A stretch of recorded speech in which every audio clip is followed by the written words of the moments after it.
इस वीडियो में हम देखेंगे कि किन्हीं भी दो वेक्टर का हम प्रोडक्ट कैसे निकालते हैं। अभी तक हमने दो वेक्टर को ऐड करना, दो या दो से अधिक वेक्टर को ऐड करना, उनको सबट्रैक्ट करना सीख लिया, ठीक। उनका जो फार्मूला आता है दो वेक्टर को जो हम ऐड करते हैं, वो सब डेरिवेशन देख लिया। अगर आपने नहीं देखा है तो आप इस चैप्टर का प्लेलिस्ट एक्सेस करके उसको देख सकते हैं, ठीक है। तो हम स्टार्ट करते हैं प्रोडक्ट ऑफ टू वेक्टर। किन्हीं भी दो वेक्टर का प्रोडक्ट हम दो तरीके से निकाल सकते हैं, ठीक। एक क्या है, एक एक है डॉट प्रोडक्ट, डॉट प्रोडक्ट। दूसरा क्या है, क्रॉस प्रोडक्ट, क्रॉस प्रोडक्ट, ठीक। सपोज कि हमारे पास एक वेक्टर ए है, एक वेक्टर बी है। तो डॉट प्रोडक्ट को जो रिप्रेजेंट किया जाता है वो होता है ए डॉट बी, इसको क्या कहते हैं, डॉट प्रोडक्ट।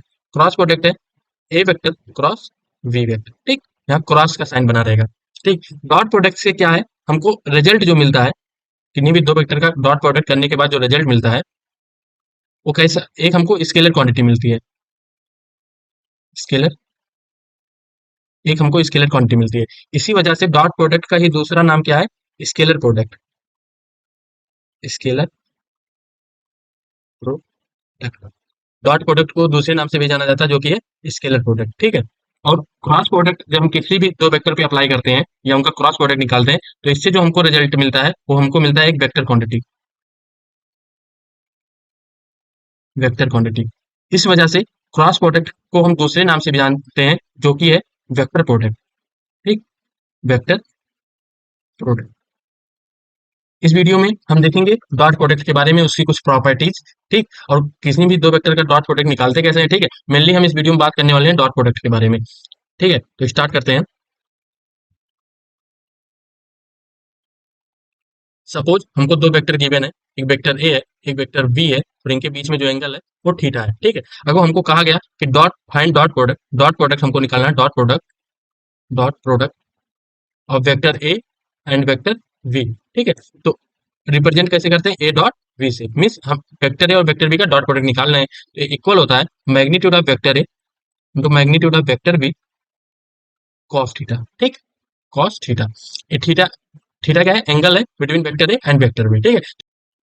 तो इस तरह से हम किसी भी दो वेक्टर का डॉट प्रोडक्ट निकालते हैं, ठीक है। Vector A dot vector B क्या होता है, वेक्टर ए का मैग्नीट्यूड इंटू वेक्टर बी का मैग्नीट्यूड और कॉस थीटा, और यहाँ पे जो थीटा है वो angle between, angle between vector A and vector V, ठीक।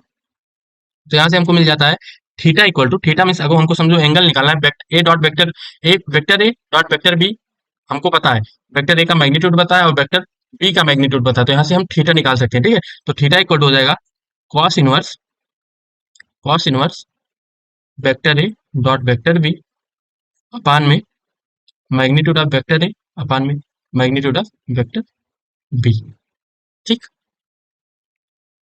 ये दोनों फार्मूले हमको याद होने चाहिए, ठीक है। तो ये कि एग्जाम्पल लेते हैं, ठीक। इसमें क्या है कि एक ऑब्जेक्ट है जो जिसका इनिशियल पोजीशन पॉइंट ए है, फाइनल पोजीशन पॉइंट बी, ठीक। इनिशियल पोजीशन पॉइंट ए है और फाइनल पोजीशन पॉइंट बी है। इस पे फोर्स लग रहा है, इस एरो की डायरेक्शन में फोर्स गिवन है 10 न्यूटन, ठीक। और जो डिस्प्लेस हुआ पॉइंट ए से पॉइंट बी की डायरेक्शन में, ये गिवन है कि जो डिस्प्लेसमेंट हुआ है वो है 10 मीटर के इक्वल, ठीक है। और इस 10 न्यूटन के द्वारा जो फोर्स, जो वर्क किया गया इस ऑब्जेक्ट पे, ठीक है, डब्ल्यू इक्वल टू गिवन है 50 जूल, ठीक।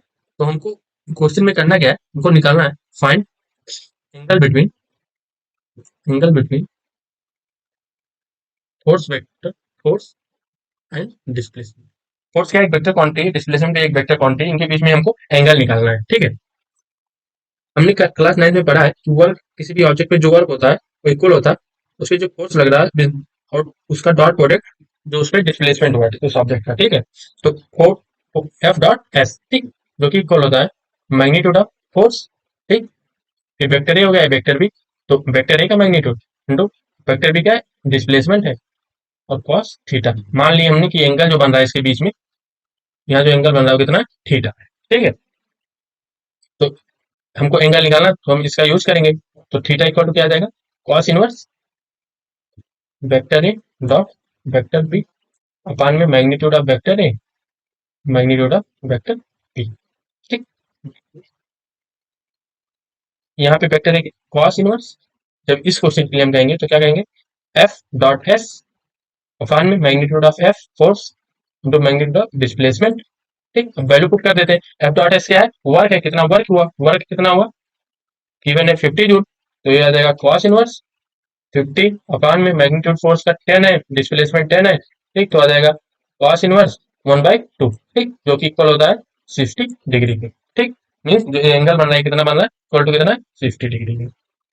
थीटा इक्वल टू क्या हो जाए 0 डिग्री। ठीक है, मतलब दो वेक्टर के बीच में जब थीटा 0 डिग्री है तो रिजल्टेंट क्या आता है। ठीक, सपोज हमारे पास एक वेक्टर ए है, इसको इसका डॉट प्रोडक्ट इसी वेक्टर के साथ करते हैं तो हमको क्या मिलेगा, वेक्टर ए का मैग्नीट्यूड इंटू वेक्टर ए का मैग्नीट्यूड, और कॉस थीटा था तो थीटा यहाँ 0 डिग्री दिया है तो कॉस 0 की वैल्यू कितनी होती है 1 होती है। ठीक, तो ये मिल जाएगा अंडर वेक्टर ए का मैग्नीट्यूड का होल स्क्वायर। ठीक, तो अगर जो हम एक्सिस में बात करें तो आई कैप क्या होता है, एक्स एक्सिस की डायरेक्शन में यूनिट वेक्टर होता है, एक्स एक्सिस की डायरेक्शन में यूनिट वेक्टर होता है। जे कैप क्या है, वाई एक्सिस की डायरेक्शन में यूनिट वेक्टर होता है, और के कैप क्या है, जेड एक्सिस लॉन्ग जो यूनिट वेक्टर होता है। ठीक, यूनिट वेक्टर मीन क्या होता है, इसका मैग्नीट्यूड क्या होता है 1 होता है, mean magnitude of K vector equal to magnitude of J vector equal to magnitude of I vector, always क्या होगा 1 होगा, क्योंकि ये सब कैसे यूनिट वेक्टर है। ठीक है, तो अगर हम करते हैं आई कैप डॉट आई कैप, इसका मतलब क्या होगा मैग्नीट्यूड ऑफ आई कैप का होल स्क्वायर, जो कि मैग्नीट्यूड ऑफ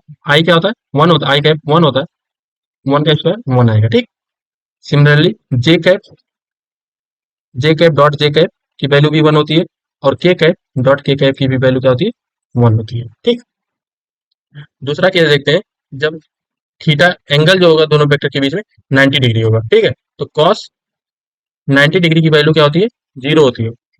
तो जब भी हम किन्हीं भी दो वेक्टर का प्रोडक्ट लेंगे, vector A dot vector B, जब भी हम दो वेक्टर का डॉट प्रोडक्ट लेंगे और उनके बीच में एंगल जो दिया होगा थीटा इक्वल टू 90 डिग्री है, ठीक, तो उनका डॉट प्रोडक्ट हमेशा कैसा होता है, कितना आता है 0 आता है। इसका मतलब है I cap dot J cap equal to 0, J cap dot K cap equal to 0, K cap dot I cap equal to 0। ठीक,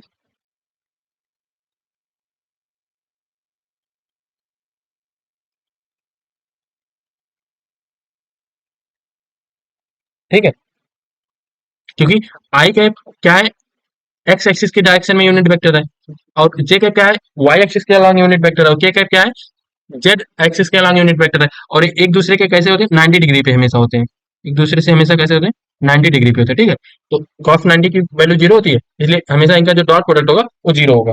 ठीक, और एक है पॉइंट कि हम किसी भी दो वेक्टर का A vector dot B vector हमेशा होगा इक्वल किसके होगा, B vector dot A vector. ठीक है, इनको आपस में पोजीशन इनकी चेंज भी कर देंगे, ठीक, तभी वैल्यू में चेंज नहीं आएगा, क्योंकि ये इक्वल होगा magnitude of vector B dot magnitude of vector A into cos theta. ठीक, कॉस थीटा। ठीक, थीटा क्या है, एंगल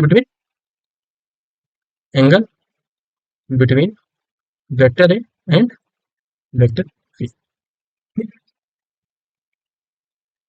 अभी हम लेते हैं, अभी हम देखेंगे इस पॉइंट में कि जब वेक्टर हमको दिया गया हो कोऑर्डिनेट्स के फॉर्म में, ठीक है, तो उनका हम डॉट प्रोडक्ट कैसे लेते हैं, जैसे कि हमको एक वेक्टर ए दिया गया है, vector A equal to A one I cap plus A two J cap plus ए3 के कैप। ठीक, और वेक्टर बी जो गिवन है हमको दिया गया है बी1 आई कैप प्लस बी2 जे कैप प्लस बी3 के कैप। ठीक, हमसे कहा गया कि vector A dot vector B करो। ठीक, तो इसका मतलब क्या कह रहा है, A one I cap plus A two J cap plus A three K cap. ठीक है, डॉट प्रोडक्ट इसके इसके साथ B one I cap plus B two J cap plus B three K cap. ठीक है, तो इसका जो हमको रिजल्ट मिलता है वो मिलता है ए वन, देखो जब पहले हम ए वन आई कैप, ठीक है, ए वन आई कैप का डॉट प्रोडक्ट जब कहेंगे बी वन आई कैप से, तो हमको क्या मिलेगा ए वन इंटू बी वन, और आई कैप इंटू आई कैप क्या मिल जाएगा, हमको 1 मिल जाएगा। ठीक है, यहाँ से I cap into I cap dot I cap क्या होता है 1 के इक्वल होता है। ठीक है, 1 के इक्वल होता है। ठीक, तो ये वैल्यू मिल गई। फिर जब हम ए वन आई कैप को बी टू जे कैप के साथ डॉट प्रोडक्ट लेंगे, तो आई कैप और जे कैप कैसे हैं, एक दूसरे के 90 डिग्री पे है, तो ये 0 हो जाएगा। ठीक है, और उसी तरह जब आई कैप का फिर के कैप के साथ डॉट प्रोडक्ट लेंगे, फिर से हमको वैल्यू 0 मिलेगी। ठीक है, तो हमेशा आई कैप का आई कैप के साथ ही एक रिजल्ट मिलेगा, जे कैप का जे कैप के साथ, और के कैप के साथ जो मैग्नीट्यूड है उसका के कैप के साथ। तो ए वन A1 B1 मिल गया, फिर जब और क्या मिला A2B2 प्लस A3B3, ठीक है। तो A dot B A vector dot B vector का जो रिजल्ट आएगा वो A1 B1 A2B2 और A3B3, ठीक है। इसको एक एग्जांपल से समझते हैं। एग्जांपल की सपोज हमको वेक्टर ए गिवन है, vector A equal to 2 i cap plus 3 j cap plus 1 k cap, ठीक। और वेक्टर बी गिवन है -1 i cap -2 j cap plus 3 k cap, ठीक है। हमसे कहा find vector A dot vector B and also angle between vector A and vector V, ठीक है। तो हम सॉल्व करते हैं। तो vector A dot vector B के लिए हम क्या करते हैं, जो आई कैप के साथ जो मैग्नीट्यूड है उसको आई कैप से मल्टीप्लाई करेंगे, तो जे कैप का जे कैप के साथ और के कैप का के कैप के साथ, ठीक है। तो vector A dot vector B पहला आई कैप का प्रोडक्ट आएगा -2, ठीक, आ जाएगा -6, तो कितना आ जाएगा +3, ठीक है। ये कहाँ से आया, इसमें हम 2 into -1 plus 3 into -2 plus 1 into 3, ठीक है। ऐसा करने पे हमको ये मिला, ठीक। तो अब इसको जो हम सम लेंगे क्या हो जाएगा, -8 और 3 तो आ जाएगा -5, ठीक है। Means vector A dot vector B का वैल्यू हमको कितना मिला -5, ठीक है। अभी हमसे क्या कह रहा है कि इनके बीच में एंगल भी बताना है कितना है, तो हम लेट कर लेते हैं, let angle between vector A and vector B theta, ठीक। हमको थीटा इक्वल टू पता है cos inverse of vector A dot vector B upon में magnitude of vector A magnitude of vector B, ठीक। Vector A dot vector B तो हमको पता है, लेकिन मैग्नीट्यूड ऑफ वेक्टर ए और मैग्नीट्यूड ऑफ वेक्टर बी हमको नहीं पता, ठीक है। ये हमने पिछली वीडियो में, इससे 1-2 लेक्चर पहले हमने देखा था किसी भी एक वेक्टर का मैग्नीट्यूड कैसे निकालते हैं, ठीक है। तो इसमें वेक्टर ए का मैग्नीट्यूड जब हम निकालेंगे मैग्नीट्यूड ऑफ वेक्टर ए, ठीक, तो इक्वल आ जाएगा √2 का स्क्वायर प्लस 3 का स्क्वायर प्लस 1 का स्क्वायर, ठीक। तो ये हो जाएगा √4 प्लस 9 प्लस 1 इक्वल टू √14, ठीक। और वहीं पे मैग्नीट्यूड ऑफ वेक्टर भी क्या होगा, -1 का स्क्वायर प्लस -2 का स्क्वायर प्लस 3 का स्क्वायर, ठीक। मतलब ये जो आगे जो मैग्नीट्यूड दिए गए इन्हीं का स्क्वायर का सम हम करते हैं, उसका फिर अंडर रूट ले लेते हैं, ठीक है। तो गिवन वेक्टर के मैग्नीट्यूड के इक्वल आ जाता है, ठीक है। तो ये आ जाएगा √1 प्लस 4 प्लस 9, ये भी आ गया √14, ठीक है, √14। तो ये वैल्यू यहाँ पे पुट कर देंगे तो हमको मिलेगा कॉस इनवर्स, इसकी वैल्यू -5 दी गई है और ये √14 इंटू √14 तो इक्वल हो जाएगा कॉस इनवर्स ऑफ -5 अपान में 14, ठीक है। तो हमको क्या मिल गया, theta equal to cos inverse -5 upon में 14, ठीक है। तो इस तरह से किन्हीं भी दो वेक्टर का जब वो कार्टेशियन फॉर्म में दिए हो तो उनका हम प्रोडक्ट ऐसे निकाल सकते हैं, ठीक है। उनका डॉट प्रोडक्ट ऐसे ले सकते हैं और उनके बीच में अगर एंगल निकालना है तो इस तरह से निकाल सकते हैं, ठीक।